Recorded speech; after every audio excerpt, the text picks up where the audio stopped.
Good morning. Welcome to our Step Up Talks. Today, being a bright Saturday morning, we are going to look at small business ideas. Basically, what is it that you can do using small, little, or even none financial requirement, as we will hear from our panel of guests. Basically, what is it that you need to have to start? And you'll be surprised that at times it doesn't necessarily have to be cash. It could actually be just an idea and contact information. So we have today some of the youth who have actually been in businesses that didn't take them a lot of money to start, businesses that actually cost nothing to start, and they're going to share their stories with us. So karibuni sana, and we'll just have a basic introduction. We'll start with you, Nasha. Just tell us what your name is and what you do without getting into the details of what you do. Nasha?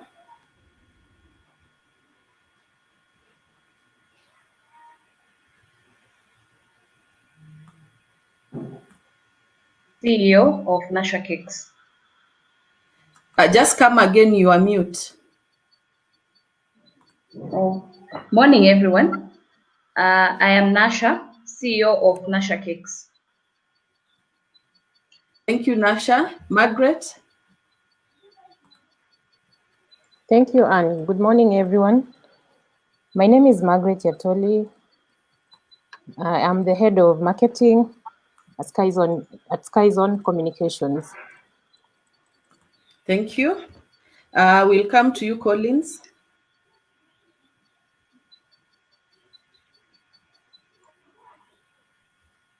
Good morning, everyone. My name is Collins, a teacher by passion and profession, and happy to be here today.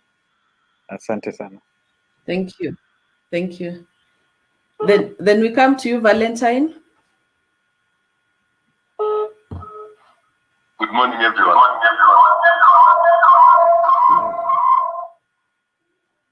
Please mute. Yeah, I have muted. Okay.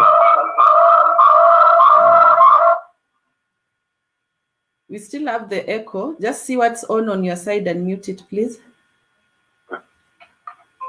Yeah.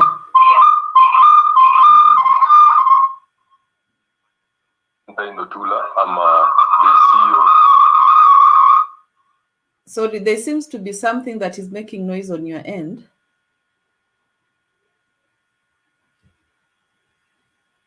Okay. Yeah, Buddha Sports Sales and Pro Basketball Academy. Let me see. Okay. Okay, thank you. We'll try to figure out what is making noise from your end. Thank you, Valentine. We have another panelist. I think his network has gone off, but he'll be joining us. So as we wait for him to join us, we'll come back. We'll come to you, Nasha. Just share with us. How did you start? What was the motivation? How did you go about it? How much did it cost you to start? Where did you get the money from to start? Just generally how you went about it, so that the youth who are listening in can actually see that you don't need to have a lot of money to start a business. Thanks, Anne. Well, for me, baking started as from watching mostly on screen, and the love for cake.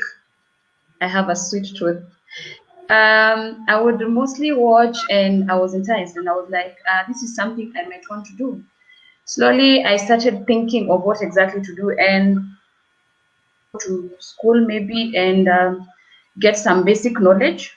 So I went to college, and I 2 weeks, but only managed to do it shortly. And from that, I started practicing at home, doing small cakes.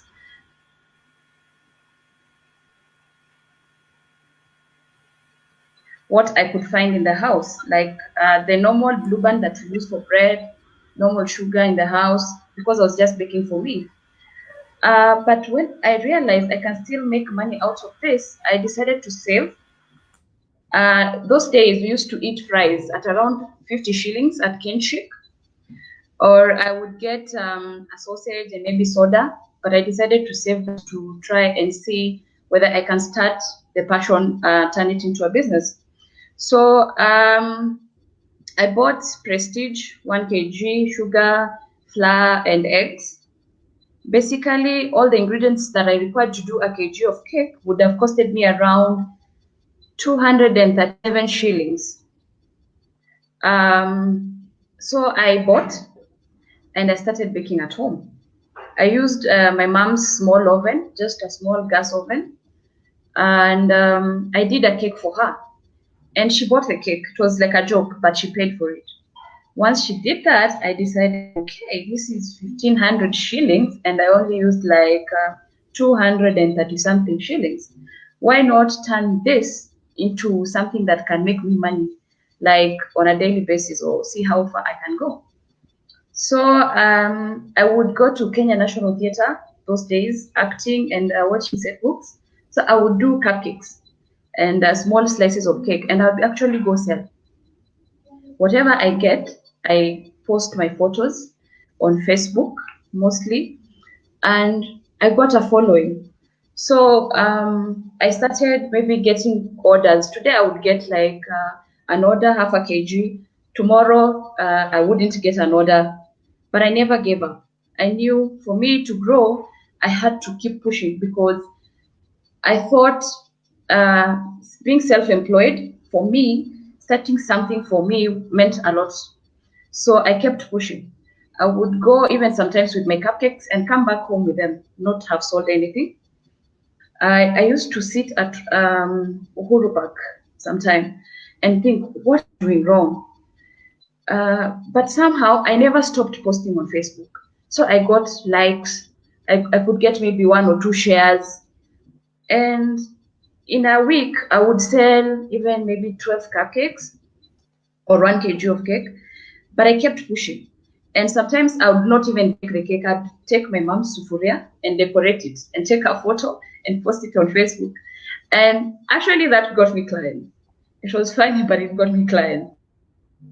I started pushing, and when I went to do my internship at some hotels, I saw that cake can actually make money. All you need is a lot of patience. You have to have a zeal. Like, why do you want to do this? You have to have a push. And I got all that. So slowly, with my 237 shillings, I started making money. So I started selling a kg at 1,000, 1,500. And here I am now, I'm selling a kg at 2,000 shillings.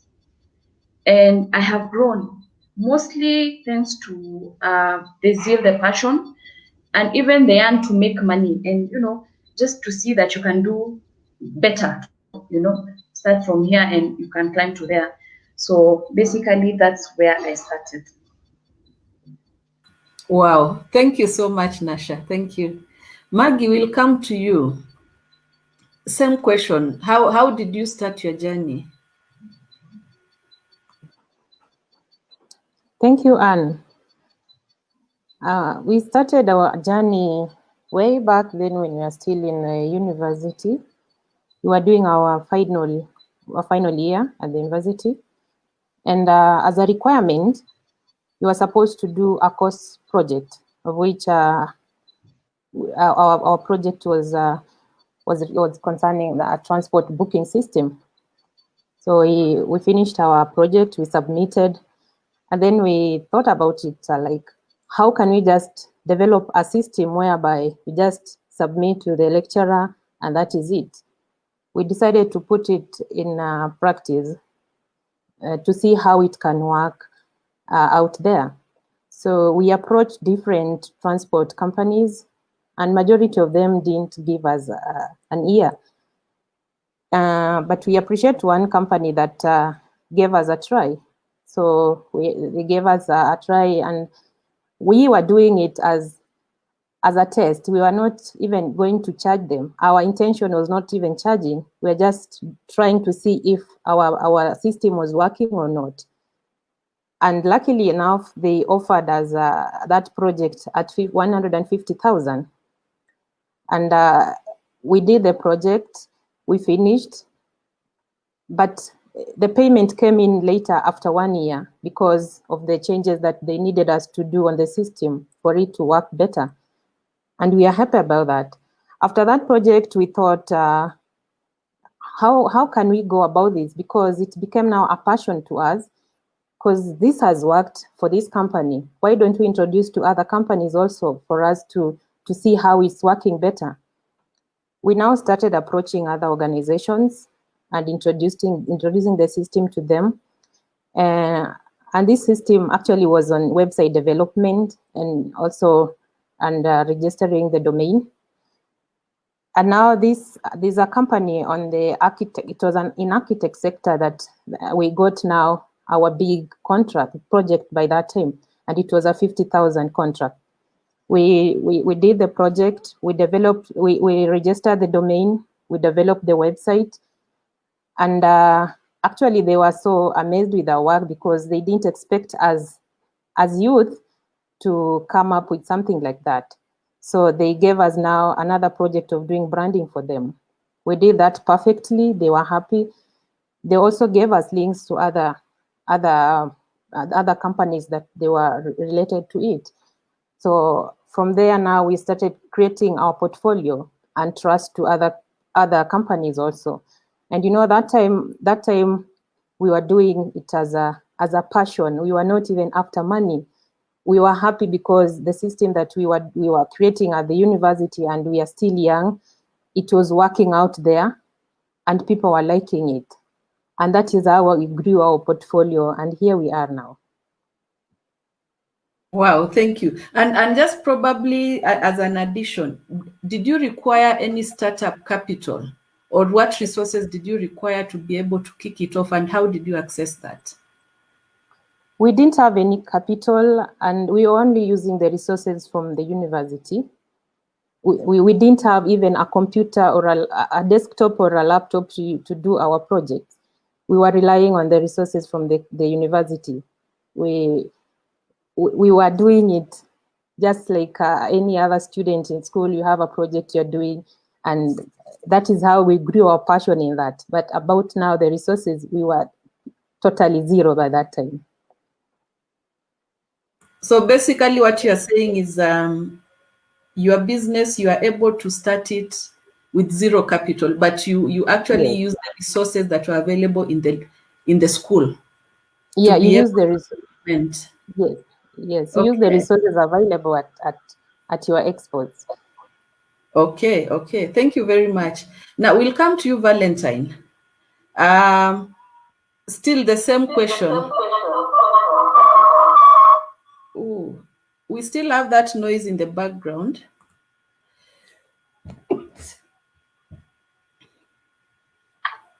So just share with us how you start.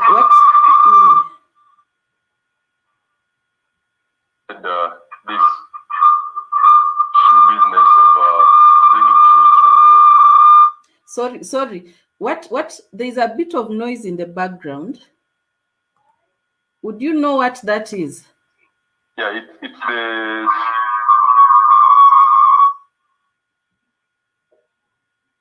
the laptop. What is it? Is it a Facebook or something? Maybe just turn it off so that because we can't hear you. Shut that Facebook. Yeah.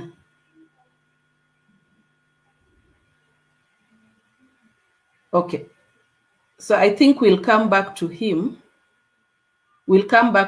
Now, just having heard what Nasha and Margaret have talked about, coming to you, Patrick, what's your take in terms of how youth can actually get into business? What's your take on the two stories they have shared, how they started their business? Thank you, Anne, for having me this Saturday once more. It's always a great privilege to talk to the youth as I mentioned in our last broadcast, that this is a strong category of our population. The statistics give us about 60% of Kenyans are youth. So you could imagine that is a big workforce, and this is a big workforce that we really want to impact, and we would like to see how best they can change into a resourceful and more economically empowered group. I'm very excited listening to Nasha and listening to Margaret. I'm almost feeling a whole page writing notes, just unpacking some of the little things they're talking about. In a short time, they have shared some few things. And one of the things that came out, just beginning from what I listened to when I was listening to Nasha, she was giving me the definition of passion, because she was talking about passion that led her into what she's currently doing. I know Mwalimu Collins might need to give me the best description of the word passion from the dictionary and other areas that we use to define. But there are three words that I've come to put into this word passion, listening to Nasha. One thing is that I listened to her and she was talking about zeal. There was zeal for her to push an idea through. Two, I listened to her and she was talking about patience. There was patience in her to push her idea through. And of course, the last word, which is repetitive, is the push, right? So those are the three words that I've learned could be explaining what passion is. And here is, she's posting on the Facebook. Nobody's caring about it. Nobody's even commenting on it, but she's hanging in and ensuring that at least bottom line, she's able to get one or two businesses. Talking about 1 week only having one cake being bought. Now, these are internal strengths. These are internal characteristics, things that you cannot learn, things that you need to, anchor yourself, push yourself, have zeal, have determination, have the patience to see it go through. So those are the little things that I came when I'm talking about the how, or the definition of what I'm learning from her. Coming to what I've learned from Maggie, it's another mind-boggling, because there are many times we do these courses projects in school, and the youth, Mwalimu Collins will help us to unpack that. Many a time they joke in school. You give them those assignments and they're not taking it seriously. But look at what Margaret did. They decided, this we are going to do beyond school. This we are going to lift beyond what we are doing. They did a transport booking system. And these are the things we know we do at the university level, right? When I was in university, I did a solar refrigeration system. So those are things we know we do. But they decided to pick it up from there with no money. With no money. That's the exciting part of it. Now, the second thing that I've learned from her, which excited me more, is that they did a project for a client with a very good figure of 150, which was paid 1 year after.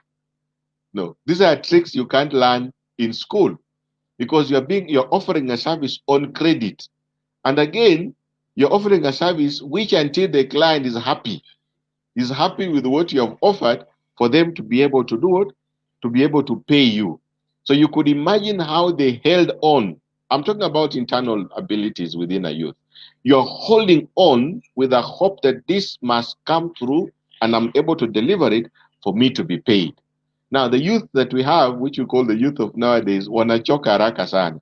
I could have imagined Margaret, by the time they're doing month 3, ungekuwa mshaachana na huyo client, huyu anatuwestia time, tuende kwa mwingine. But the clients are the same. If you're looking at their second projects, the one they did for an architectural firm, I'm excited of what I heard from her, is that they had to make sure that the job was done and done well. And when the job was done and done well, other opportunities came in.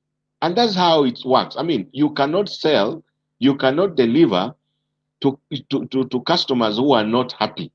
The customers must be happy for you to be able to get paid. And many other opportunities came through. What am I saying?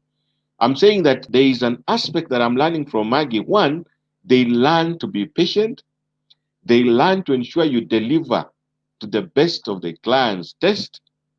And they learn to know that for us to be able to do this, we must pick up from what we have done before. Those are three things that I've learned from her. And to me, they're exciting, and the youth should actually ape and copy from them. Thank you, Anne. Thank you so much, Patrick. We have Victor Valentine back. Let's try. We're having a bit of technical challenges on his end. Let's try and see if we can catch him so that he can also share his story with us. Yes, Valentine. Oh. Let's try again and see if it works. You need to mute. Please mute just mute the screen on your laptop. Okay. No, you've not muted.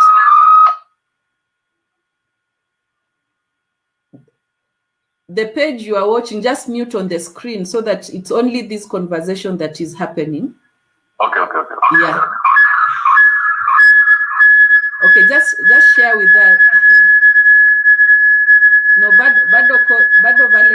Bado Valentine, you are in these. Let's go on. I'm hoping we'll be able to get him eventually. So Collins, coming to you. You've heard what Nasha and Margaret has said. You've heard what Patrick has unpacked from an entrepreneurial perspective. Now coming to you from an academia environment, dealing with students. How can the school system prepare our children, our youth to be able to actually develop entrepreneurial mindsets and see how best they can get into businesses? Because remember, we had talked about self-employment as an avenue of earning money. So how can they get into this space?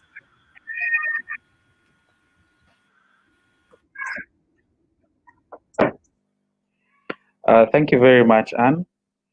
Now, from what Nasha, Margaret, and Patrick have brought up, it is true that learning business studies in high school or studying business management after high school will not give you everything. Let me give an analogy. It's like going to driving school. You'll be taught how to drive, yes. You'll be given the license, yes. But after you finish driving school, there's a lot that you're going to learn. Immediately you own a car and start driving yourself. So that's the same thing. In a school setup, we as teachers and institutions should be able to come up with programs that help the youth grow in terms of mindsets, in a way that they're able to think of problems or challenges that are in the society and look for ways of solving it, and in the process, earning something. Now, most of the time, as Patrick and Margaret put it, some students are lazy. They just want to do the assignment, leave it there, do a project, leave it there, and so on. So if institutions would be able to come up with programs that would encourage and reward some of the projects that are brought out by the learners by helping them implement them. And most of this comes to the tertiary institutions.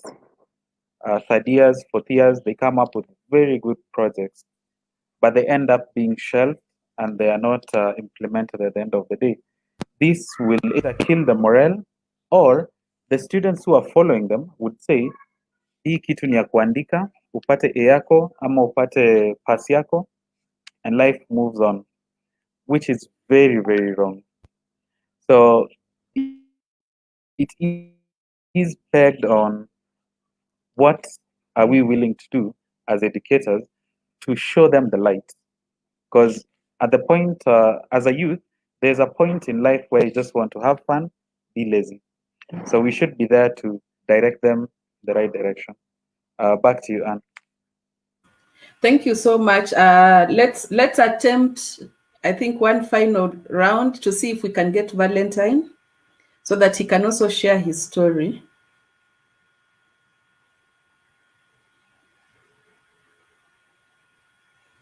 Valentine, if you can hear me, please pick up your phone.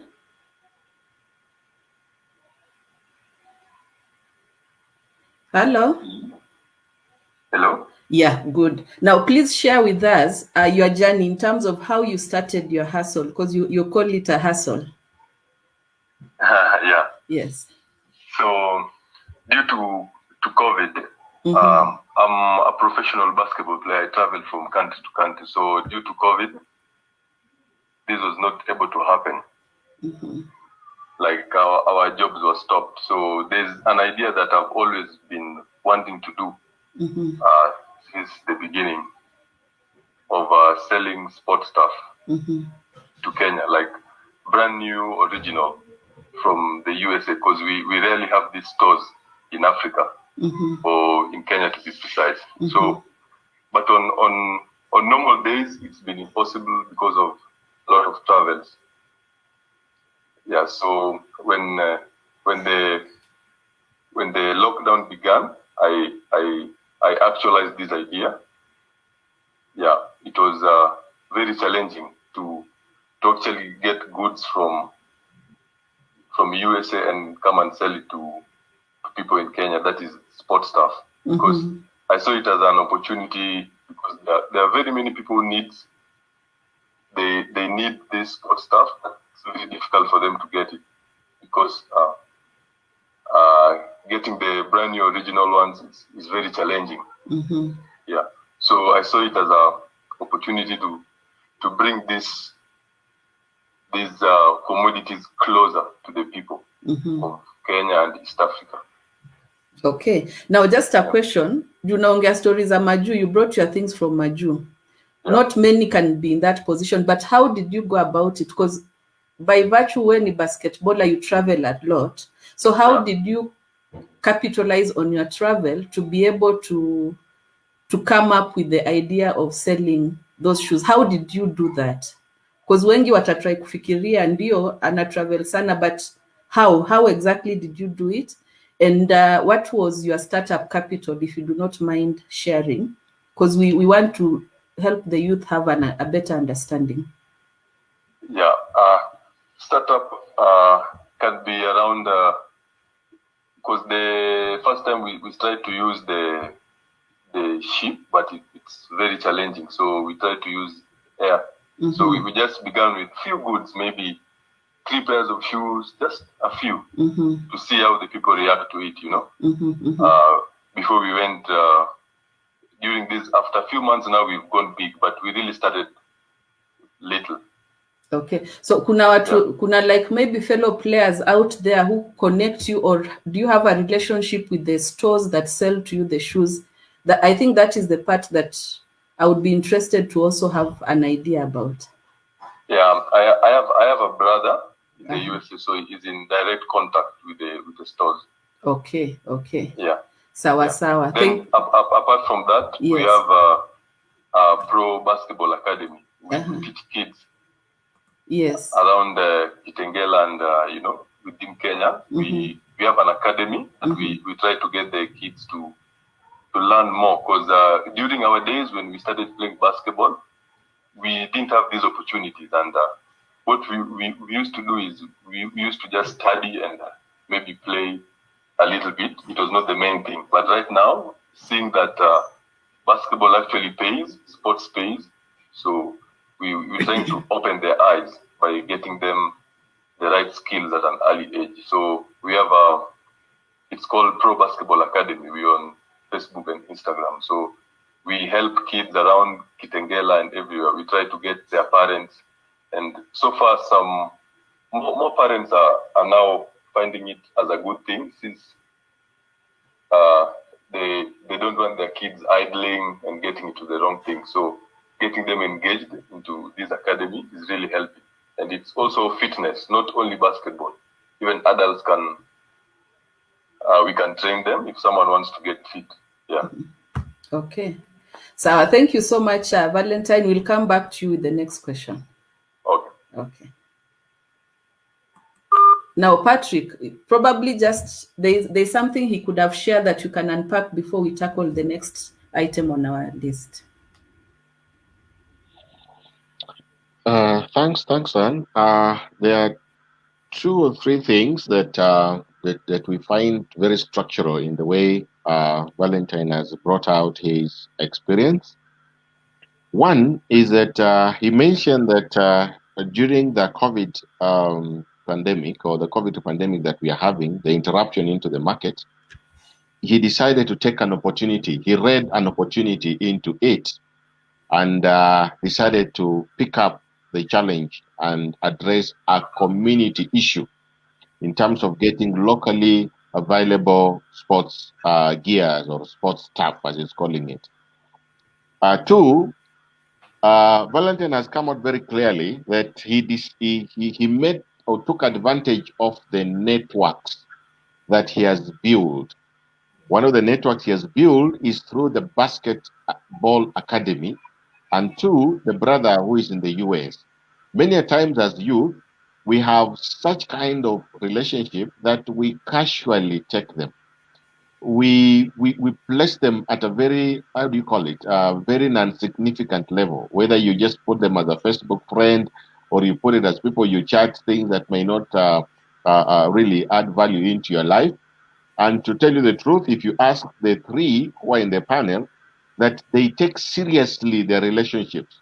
So there's an aspect of them getting and taking advantage of the networks and taking them seriously to help you or guide you in developing your next economical value. And then he mentioned something that when they started the business, I think, which is the most crucial, he said that we ordered a few to test the market. We ordered a few to test the market so that we see if people will like what we are offering. Everything about business is about people. So if you're going to sell, it's a matter of whether people will like what you are selling. So learning from what Valentine is saying is that you need first and foremost what we call feasibility study in bigger terms. But it's just a matter of testing the ground to know whether people will appreciate or like what I want to sell. And when he realized that indeed people are liking it, he's gone big. He's gone big with his business. Now he's totally in sports gear, totally in sports stuff, and dealing with what you call academies and engaging into academies. The last thing that he mentioned is that youth need to also get themselves busy using this academy. Apart from getting busy, there's physical. You're building your physical. I mean, keeping yourself healthy, and at the same time, developing your external networks. So those are crucial points that I learned from what Valentine has mentioned. Thank you, Anne. Thank you. Now, just moving on, coming back to you, Nasha, you shared about the passion you had for cake, the sweet tooth that you have. Now, going through this journey, I'm sure there are some challenges that you experienced along the way. Could you share with us some of the challenges that you faced and how you went about in terms of overcoming them? Because at times when people face challenges, they tend to give up. But what can you use to encourage them as part of the story? Okay, well, thanks, Anne. Challenges in the baking industry, a lot. First, coming up with the idea and putting it into action. With cakes, I'll still go back to the word patience. Without patience, especially in the cake business, you can't go anywhere. Because it's basically like a trial thing. You start, if it picks, yes, you go on. It's a perishable good, so most of the time you might do maybe one cake. You have like a shelf life of 4 days. Here you are, it's new. So it's 3 days, no comment, no one wants it. Maybe it's too obvious, it's just kawaida, you're a starter, so maybe you won't get buyers. So for me, marketing was my major problem. Yes, I would post on Facebook. Sometimes maybe not. It was a startup. So remember, I'm still using internet. I still need a good phone. to do the photos and then post and then see and keep following. I'm also still in school. At the same time, I don't have a kitchen. I'm using my mom's kitchen. So I have to work at the time she's not busy. So for me, starting up there was a bit challenging. 2, equipment. Baking equipment, it's cheap. But by the time I started, we didn't have like juakali. Right now we have juakali where baking tins are cheaper. But then we used to buy from the shop. So you get like a tin goes for maybe 600 shillings. Here you are, you have maybe 500 shillings. What do? You have to have a plan B, always have a plan B. So for me, the plan B was the sufuria. Then sufuria to where I went. Capital, again, if you don't have the small pocket money, maybe you might be challenged starting, especially capital-wise. You need money to buy the prestige and the sugar and everything. So for me, I had to starve myself. Like I had to stop doing what was not very basic. I could have dinner at home, but lunch was not necessary. So the 200 shillings or 100 shillings that I could save, I put it there. So for me, if I would take a matatu, 20 shillings from Upper Hill to school campus, I walk. I would from Upper Hill to Nairobi University isn't really far, or to NIBS or Kenya National Theatre wasn't hard for me. So I would walk instead of using the matatu. So at the end of the week, I have walked. 1, that is exercise. 2, I have had time to think what to do on what so that I start my business. So challenges are a lot. There's the market. The cake business has a very vast, wild market. Everyone is a baker. So what to do so that you get your niche? What is special about your cakes? What is different? Because I can still get the same cake from Naivas and maybe cheaper price. I can still get that from Valentine's Cake House. I can still get it from anywhere. So pushing your product and making sure you're consistent. I never stopped baking. It was hard. It was really challenging sometimes because I have to rush to school, but I never really stopped. I kept pushing and pushing and pushing. It's been 7 years, and without me pushing that much, I am sure right now I'd be here maybe for bundles to be here live right now. But because I pushed and I asked, I didn't care whether you prefer Valentine's or you prefer, I don't know which. I just made sure you realize there's Nasha Cakes. And with that, that's how I managed to be who I am today. And I thank God I pushed, and I thank God I was patient enough. Back to you, Anne. Wow, thank you so much. Now coming to you, Maggie, what were some of the challenges that you encountered along the way? Thank you, Anne. Actually, our major challenge was lack of capital.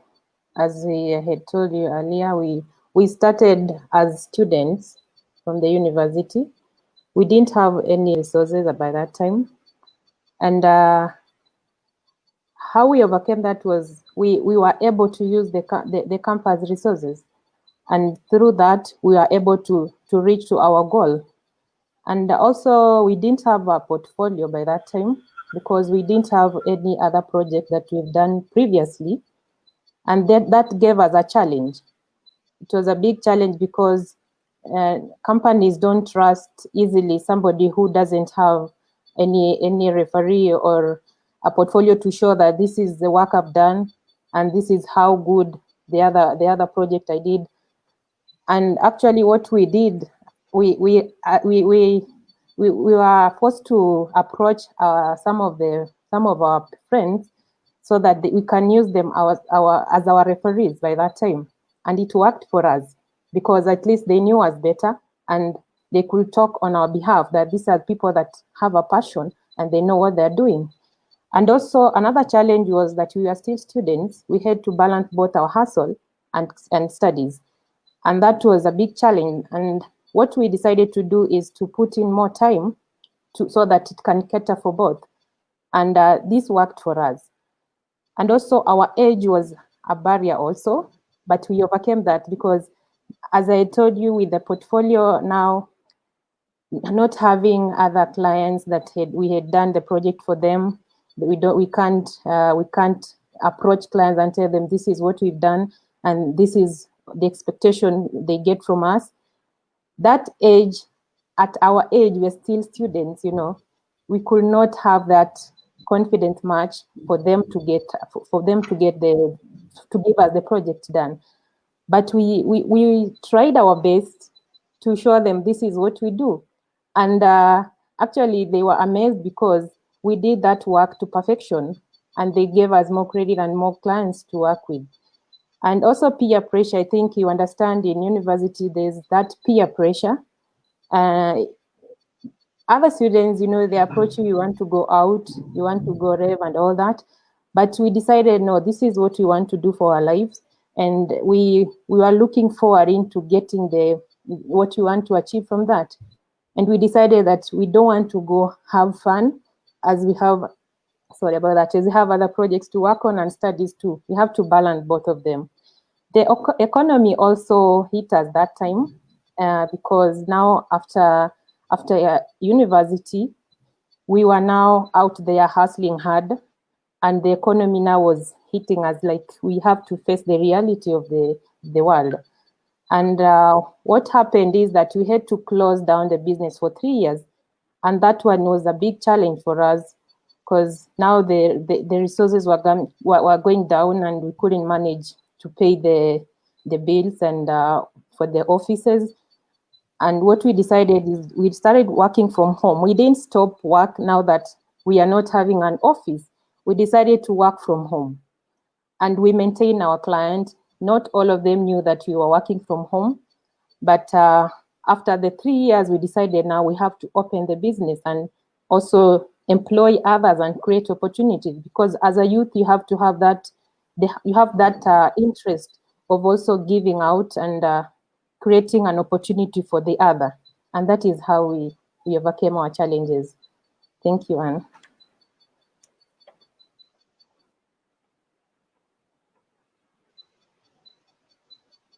I can't hear you, Anne. You're muted. Sorry, thanks. Now we are coming to you, Valentine. You also share with us what are some of the challenges that you experienced and how did you overcome them? Before we come to you, Patrick, to unpack some of the highlights that have been shared. Valentine, please pick your phone. Yes. Hello? Yeah, so please just share with us. Please mute the... Yeah, so just share with...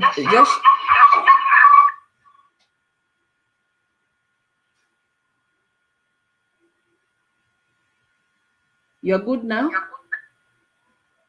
It's okay now? Yeah, it's okay now. So just share with us some of the challenges that you faced, because remember you are getting your goods from out of the country. Yes. So what are some of the challenges that you faced and how did you overcome them? Yeah, the first challenge, first of all, is capital. Mm-hmm. And taking the risks, because you're going to bring goods for the first time and you don't know if anybody's going to buy them.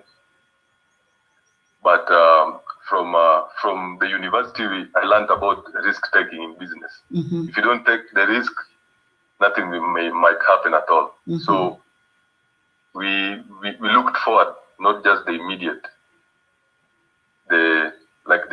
income, but we looked ahead, mm-hmm. the coming months. Yeah.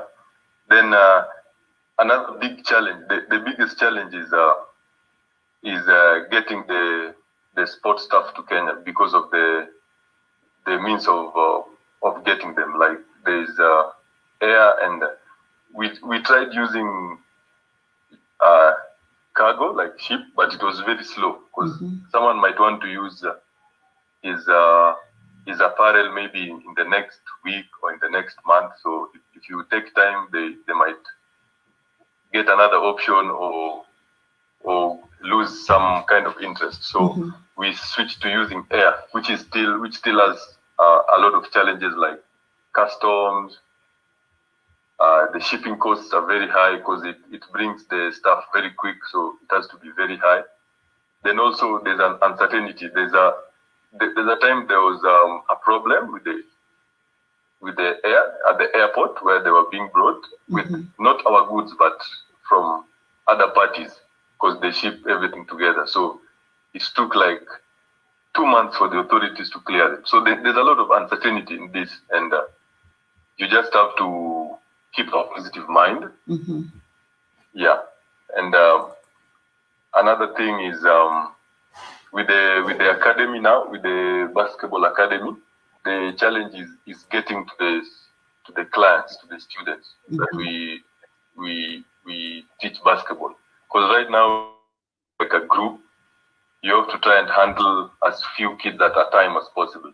Like maybe one in their home because of the social distancing and the COVID regulation. So it's still a big challenge, because we wish for a time where we'll be able to have many, even a lot of kids, at once and teach them. For now, the challenge is also venue, because some kids they're not privileged to have a venue to train, or even the adults, or some don't have balls and shoes. So you have to help them sometimes if they're not well off. But our main aim is to really help, apart from training the adults who sign up for the training program, we're also looking to help the kids who are unfortunate and cannot pay for the academy, because our main aim is really helping the next generation, maybe in the next 10 years, and also keeping them busy. And even we have virtual classes. It's a challenge because some kids may not have the data. They don't have the data bundle to attend maybe a full session. So not everybody is the same. Yeah. Yeah. Okay. Thank you. Would there be any, apart from, because you talked about being positive, the positive mindset, because from your discussion, some of the challenges you face are beyond your control. So apart from the positive mindset, is there any other strategy you've used to be able to overcome the challenges? Yeah. Strategy in terms of delay of maybe deliveries, like maybe someone has a birthday and he wants to buy for his family or something. So I normally just tell the clients to an approximate time. I don't give the exact. I give like 1 week more. 1 week more, yeah. Okay. Ahead of it. Okay. Yeah. Okay.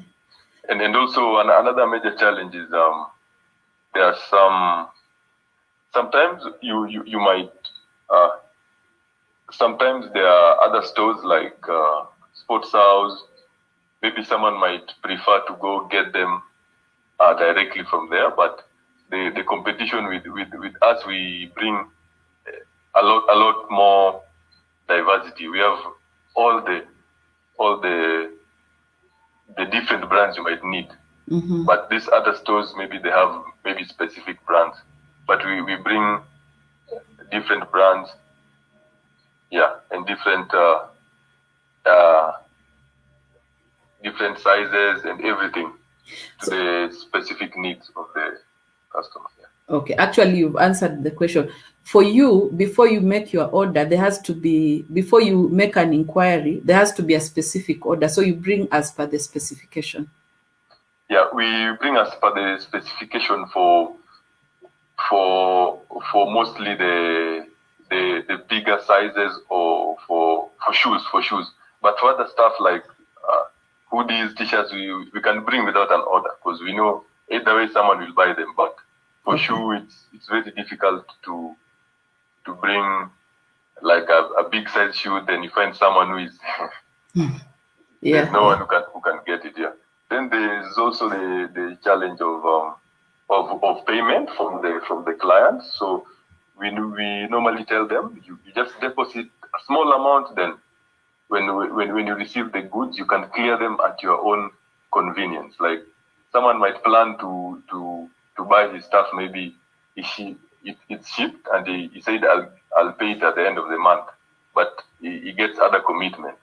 So as long as you paid your deposit, we'll keep your item, and even after 1 month, when you get the money, you will get it. Yeah. Okay. Okay, thank you so much, Valentine. Let's come to you, Patrick. Now, unpackaging what has been shared in terms of challenges. What's your take on that?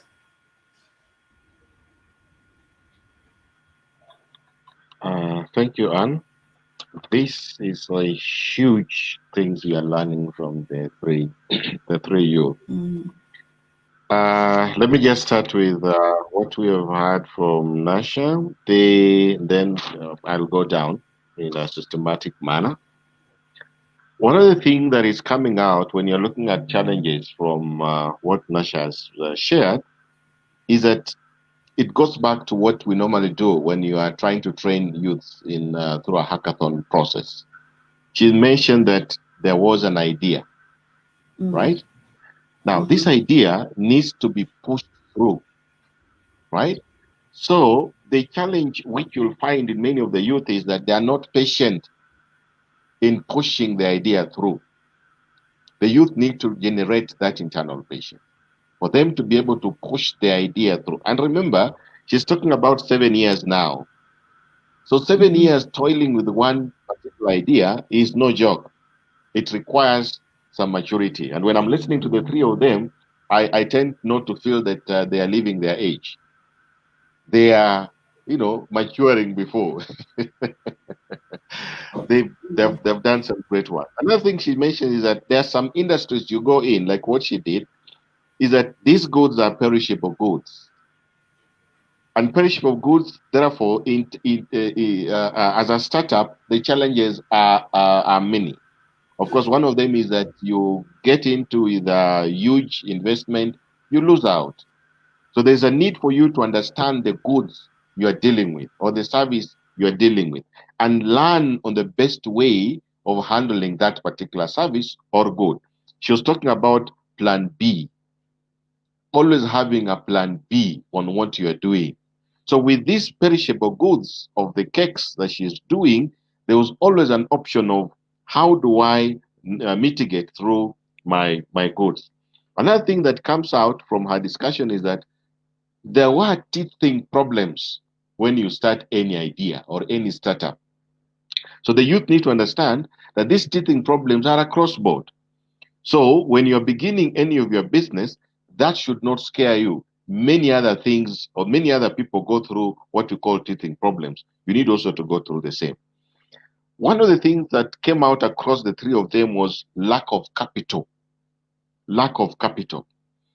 What I picked from Nasha is that there was a focused, directed saving culture she developed. Focused and directed saving culture. She mentioned that she could prefer not to take her lunch, but she knew that this 200, I'm not going to now just, blow it up with any other funny thing. This 200, I'm going to invest into creating a cake for the week. That's a focused and directed savings. So to me, when I'm listening to her, I realize that those particular aspects are coming out from her. Two, the third thing, maybe just to finalize with her, the third thing is that she mentioned that there are many places cakes are being sold and many other places or options people have where they can buy their cakes.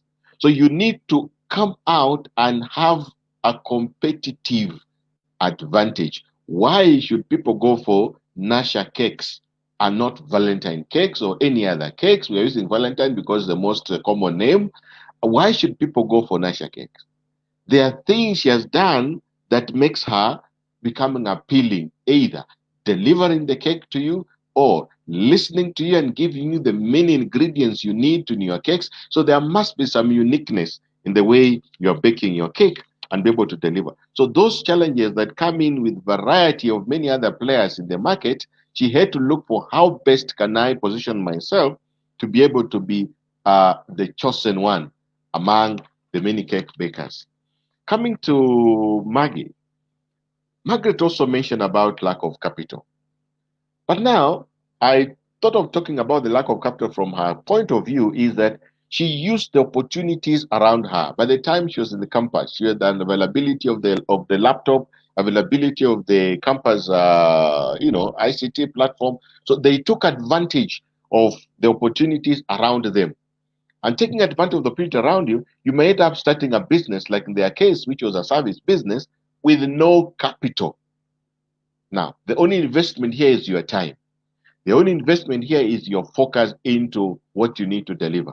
So there is still some resource that you're putting in, but it's not money, it's not monetary in essence. But what they took advantage was the opportunity around them. So the challenge of lack of capital, they had something to address, taking advantage of the opportunity around them. The second thing, which was very powerful, she mentioned that we didn't have previous referrals. Now, that is across board. When youth are beginning, they have no reference, they have no jobs, they have done nothing. So bottom line is that even if you look at their CV, is their name, the ID number, the primary school they went. You try to pile it even with the cuts you did and the exams you did so that your CV can look longer. But ideally, your CV has nothing to mention or take home about. But what did she do? She said that we had to refer to friends who knew us and trusted us and knew we could deliver. So they used those friends as their references. When you're looking at the two girls, one of the things that came out from them is that they had to look for a way out of any dilemma. So when you want to get into business, you don't need to put roadblocks. But look at how do I get out? I mean, there are always ways of getting out. There are always ways of getting out. Now, this is how she did for herself. She decided that let me use my friends to be able to do what? To make them as my references. And it covers for that lack of reference. Now, another thing that she mentioned here is that there were still students while they wanted to do these one or two things. Now, there was a need for them to balance, and I know Colin will hit us on that very hard, but there was a need for them to balance studying and hustling, as they put it. So you need to know that there are those two things I need to take home. Ukirudi kwako nyumbani, or rather in your parents' home, don't go there with no degree, telling them now, I was hustling. No. Those two things have to be managed. Collins will handle that later, but let me just leave it there. And the last thing that she mentioned was that peer pressure is across board. But what did they do? They focused more on what they wanted to deliver. So there was an aspect of focusing on my end project, focusing on what I want to deliver. By you doing that, then you can manage peer pressure. The youth are really under a lot of peer pressure. Instagram, Facebook, all those are bringing a lot of pressure onto the youth. And as I was listening to one media personality one time, they're saying, whatever we post out there, we have done take 1, take 2, take 3. By the time they're doing take 10 is when they're now posting out there. So take 10 has nothing to do with the raw data. Take 10 has been refined, cleaned, done all those facial and all kind of stuff. So you need to really focus for you to be able to deliver on what you want to do as a youth. So peer pressure as a challenge should be managed by how do I focus on my delivery. Listening lastly to Valentine. Valentine dared into a very unique industry, much more so importing from out of the country. Now, I've been listening to him, and a lot of things come up. One he talked about capital, and earlier on, he had alluded to them trying to test the ground. So this lack of capital, there are options on how he did it. But the aspect that I want to talk, which is so bold of Valentine, was that they managed to take risks. Now, you're importing, he said, you're not even sure that you are paying for goods that will land here. Nasha, you are making a cake at your mother's kitchen. You know the cake is at the mother's kitchen. I'm going to bring it out. Now, Yahoo Jamaa inatoka inje. You are not sure whether it will ever land. Now, that is risk. What are we learning from him? Is that there are certain opportunities will require that you dare. It requires that you try. And you're building your internal resilience. You're building your internal capacity to handle tougher issues and tougher things. Now, he's mentioning that part of the risk is that they had to choose an option, whether to ship or whether to do by air. And those two things give you different variants in terms of pricing and in terms of duration of bringing your goods. So there are times as a business person, as you get into it, that this uncertainty in terms of delivery, you also have to manage through what means that you are doing it. So you realize that there's a need for him to choose among those two approaches of delivery of their goods. Now, another thing which I'm learning a lot from Valentine is that he still picks about the risk component and managing his business according to what is ahead of us. Now, talk about the Basket Academy, which is running under COVID-19 environment. It's even tougher. This young man keeps on thinking. I like his approach into business. He keeps on thinking, how do I solve this? One, he says we shall handle one kid at a time. Two, he says we shall do virtual classes. I mean, those are options that when you get into business, in this kind of businesses, your brains should keep on looking for solutions for your customers and your client.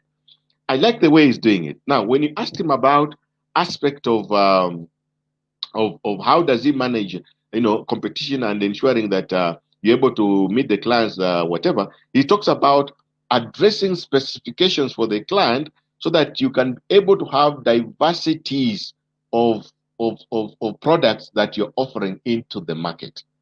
Now, the areas of Valentine is unique, and he has what we call premium clients. Valentine will not go for any ordinary client. So if you want to get his goods, be the premium, be the unique person, be the somebody that you are not just ordinary, you are not in the group of many. No, those are the kind of business that Valentine has got into. And it's important as a youth that when you're getting into certain businesses, identify your client. Know who is your client. Don't talk to people who are not your client. They will discourage you and kick you out of business. So identify your client and move with your specific client. Thank you, Anne. Thank you so much. Coming to you, Collins, probably you'll take a shorter time because we are running out of time.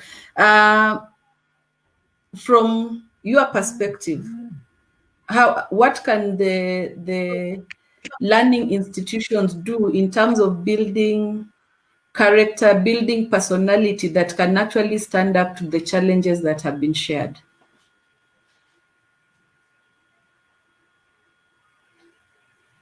Thank you very much, Anne.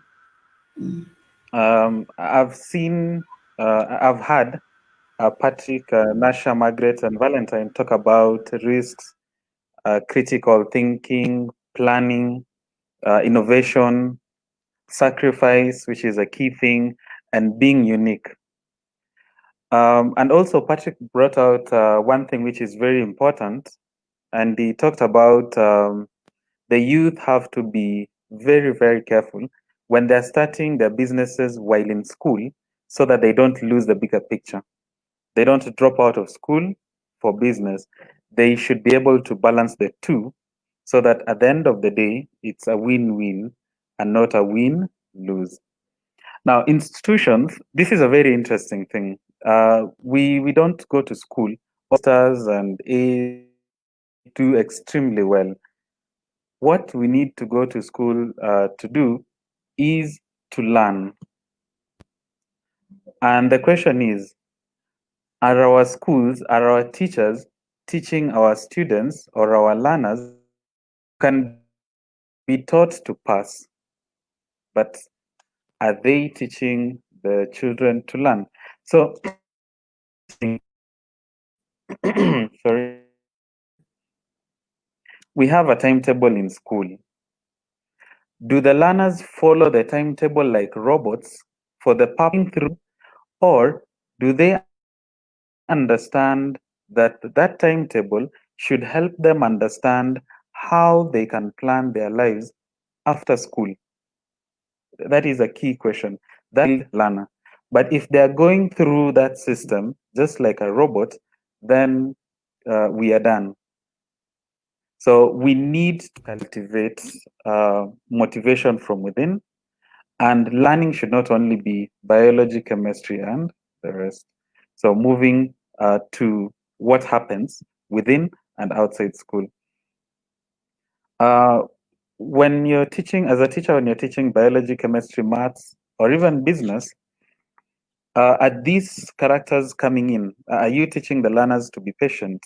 Are you bringing in teamwork, critical thinking? Those are the things that need to be brought in for the learners to be able to cope with the challenges that would come outside.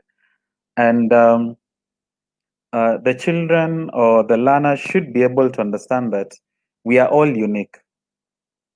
When one person starts a pastry shop, or another one is selling shoes, or another one is doing something with tech, we are not supposed to all follow in that direction. We should be able, what do we love? What do we like?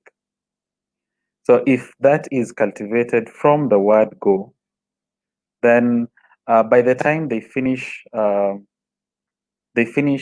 high school or university, they'll be able to move very, very fast. Lastly, I believe institutions should be able to engage services like from Titans that mentor students so that they can be able to see outside when they're inside. As a student, they're in school, but they can see how programs are running outside school.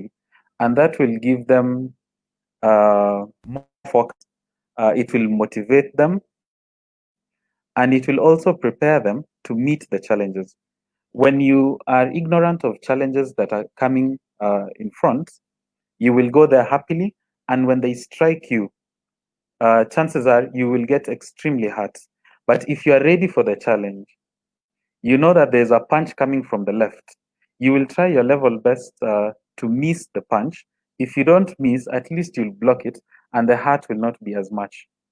So I believe schools, institutions, and also parents have a lot to do in terms of building the character and giving the learners focus. Back to you, Anne. Thank you so much. And I know I wish we had more time, but we've actually run out of time.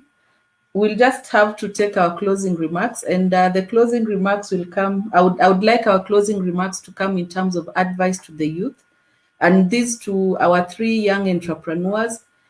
As you advise the youth, advise them from the experiences you've had from your journey. What should they take home from this particular discussion? If we can take at most 2 minutes, because we've actually gone past our time, then that would be appreciated. I'll start with you, Nasha. What advice do you want to give to the youth? Thanks, Anne. Well,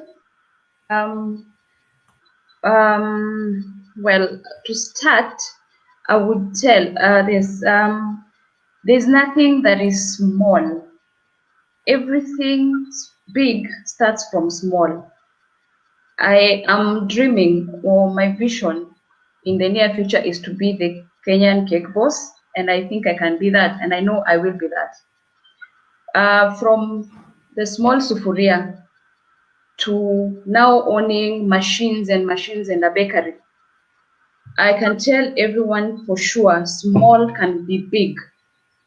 Be patient, have a vision, and work towards that particular vision. Especially when you're young, there are so many things that you think you can do. So you like want to sell clothes, tomorrow you want to do hair, the other day you want to focus, have a plan, and work towards that. Don't expect to make 10 steps before you start doing the first step. So wake up, save, do your first step, and from there, grow. You will go far if you decide, and if you actually have the patience and the passion to grow, you will grow. But if you're lazy and you still want to work on handouts, well, let's see who will be helping you by the COVID, because everyone is having it tough. So toughen up and let's do this. Thanks. Wow, thank you, Nasha. Maggie, coming to you, what advice from the experience you've had, what advice can you share with the youth? Thank you, Anne. What I can tell the youth is that, as Nasha has said, you need to start small and think big, and also stay within your vision. And also, you don't need capital to start your business, because from now our experience, we started with the little resources we had at our expos. And also, if you want to start business, you need to start as a salesperson, because you can't start a business and you're not able to sell it. And because automatically when you employ anybody to sell for you, you'll not understand what that business, how that product goes to the market. And you should learn to be patient, because even the tallest building in the world started from the foundation. And that foundation also is not built in one day. You have to be patient for it to develop or to grow. And we should not look at the money value that the client is bringing in. You should always look at the referrals that they're bringing in. Wow, thank you so much. Thank you. Valentine, I'm coming to you. You share your parting shot with us in terms of advice and what the youth can take away from this.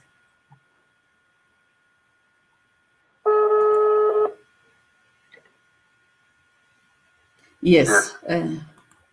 My advice to the youth will be about taking the first step.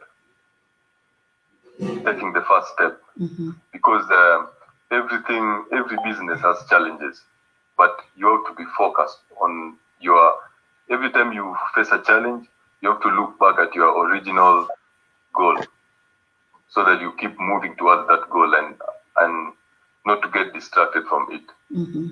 Then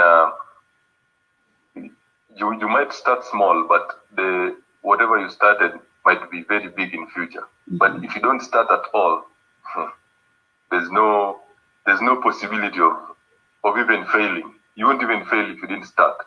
So you have to start and be focused on whatever you want to achieve. And if it's business, you have to put the customers first, because when I was starting this, I was not looking at the profit. I was just looking at the needs of the people. I looked at the needs of our population, what they can't get easily in Kenya. So that was my first, because I was in the same shoe years back. I wanted maybe something that it's not available in Kenya, but I couldn't get it. So I saw that as a market opportunity. So you have to look at the needs of the people first, before even thinking about how much return am I going to get here. But the most important thing is to start. Whatever you do, just start. First step. Yeah. Wow. Thank you so much, Valentine. We appreciate that. Just start. And I know many of us fear that you'll keep postponing and postponing, and it gets overtaken. And the funny thing is, when you're thinking about an idea, 1,000 other people are thinking about the same. So the first person to roll it out actually is the one who gets to the market. Now, coming to you, Patrick, what is your parting shot?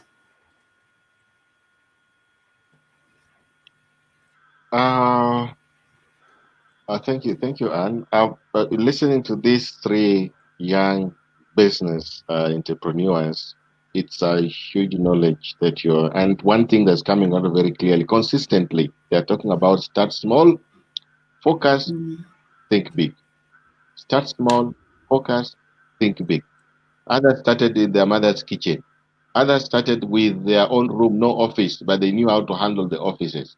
Others started with small, and just learn from that. Don't stay there and continue bothering people with the bundles. Nitumie bundles.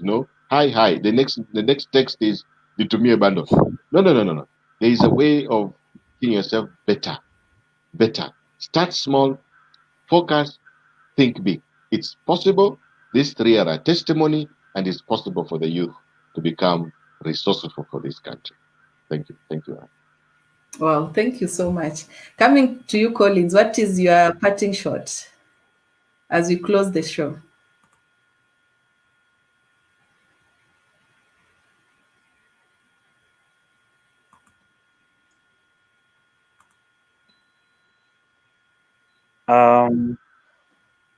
Thank you.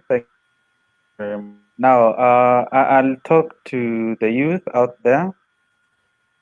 I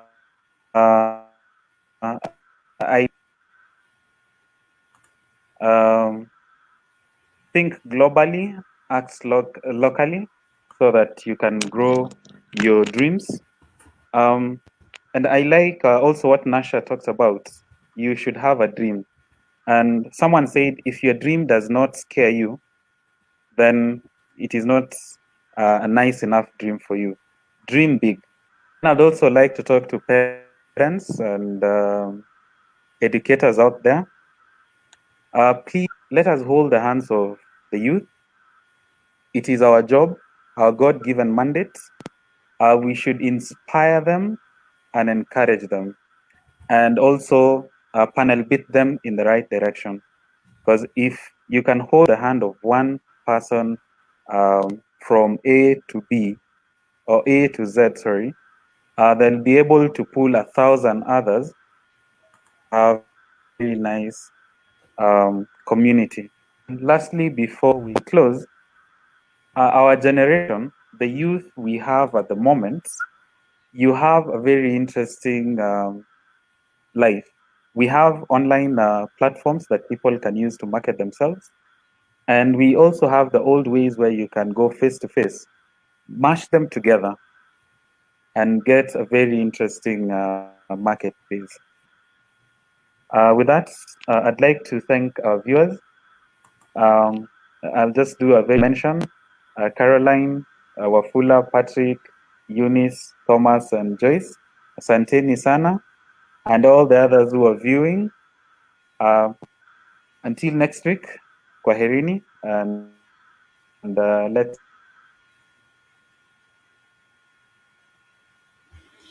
Thank you, Collins. And from me is bye, and again, thank you so much, Nasha. Thank you so much, Margaret. Thank you so much, Valentine, for sharing your stories. They are quite inspiring, and it reminds some of us where we started from. And I want to take home what Valentine has said. Always look back to the reason why you started, the motivation on why you started the business that you are in. So thanks for taking the time and sharing with us. For our audience, I'll echo Collins, thanks for also taking your time. Let's do this again next week on Saturday, where we will explore agribusiness ideas. We will bring on board some of the agribusiness young entrepreneurs to share their stories, because the business opportunities are many. And surprisingly, you realize that some of the businesses, you don't need to have capital. You just need to think smart, think outside the box or without the box, and you'll be able to get into it. So for that, thank you. Wishing you a lovely weekend. We'll see you again next week on Tuesday, same platform, same time. Have a lovely one. Thank you. Thank you and bye. Bye.